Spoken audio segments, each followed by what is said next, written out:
দর্শক বৃন্দ, আপনারা দেখছেন পানির মাছ ধরার পর অল্প পানিতে ও বেশি পানিতে কিরূপ আচরণ করে, অর্থাৎ অনুকূল ও প্রতিকূল পরিবেশ মাছের জীবনে কি প্রভাব ফেলে। দেখছেন লাফালাফি ফালাফালি নেই, পানি ছাড়া মাছের জীবন অচল। অল্প পানিতে মাছ চলতে পারে না, মাছের জীবন বাঁচানোই যেখানে অসম্ভব হয়ে পড়ে। দেখুন, এখানে অল্প পানিতে মাছ আনার ফলে বিপদে পড়েছে।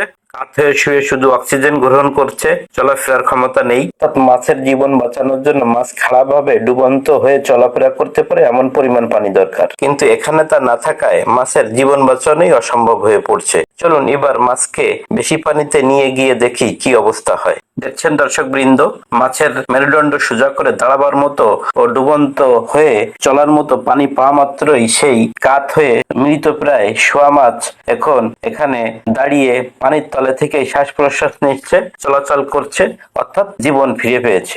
তাই বলা যায় পানি মাছের জীবন, পানি ছাড়া মাছের জীবন অচল।